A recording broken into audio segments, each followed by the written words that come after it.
Okay, we're here today with Josh Dutton. Josh, what are you here for?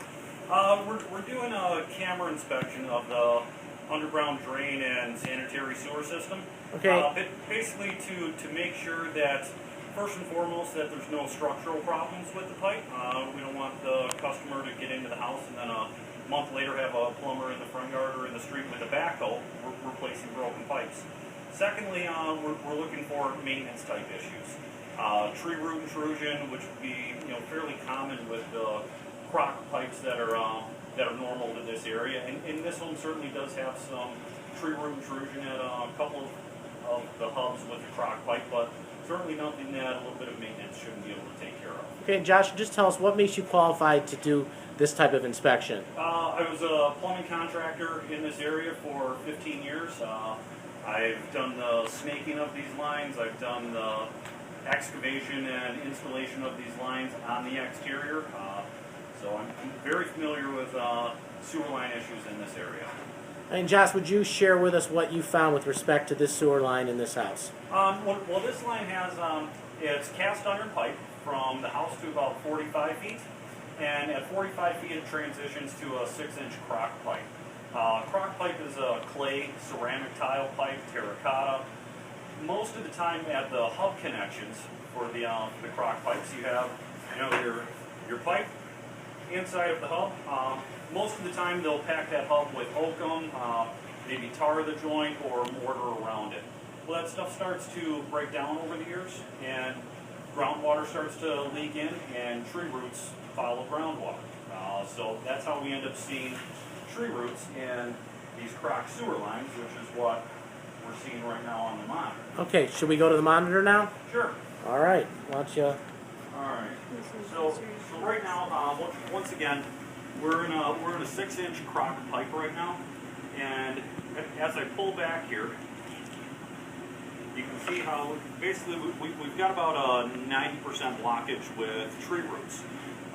Again, tree roots are there's a degree of maintenance that needs to be done with tree roots via a plumber coming to snake the roots out so that you don't have a backup here. Certainly time for this line to be snaked out.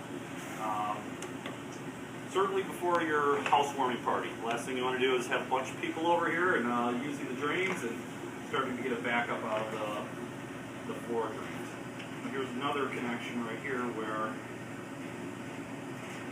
once again, you can see our tree roots there are covering about 40 to 50% of the opening of the pipe.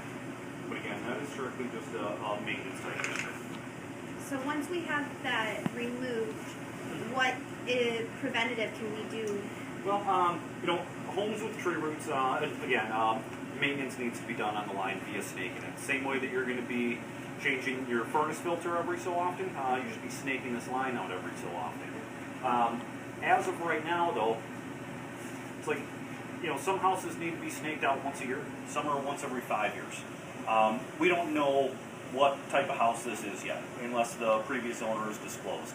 So you kind of need to set a new baseline. So maybe get the line snaked out to get rid of the roots that are in there, and then maybe a year or so down the road have your plumber come back and initially start off with a camera inspection, and then you can see how much the roots have come back in that time frame, and then you can set yourself up on the schedule for your house as far as how often it should be snaked out. But it is certainly ready to be snaked out right now. They've been practicing deferred maintenance. They're deferring it to you. That was very thoughtful of them. Anything else you want to show us on the monitor, Josh? No, that's most of the exciting stuff. How much does that usually run to have the line snaked out by a plumber? Depending on who you use, quite frankly, it can range anywhere between about $100 up to about $250.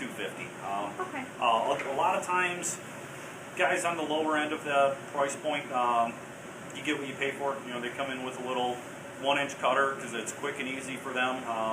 They get more repeat business because they got to snake the line out more often. Okay. But 100 to 250 wouldn't be out of the ordinary for this area. Okay. All right, Josh, thank you so much. You're welcome.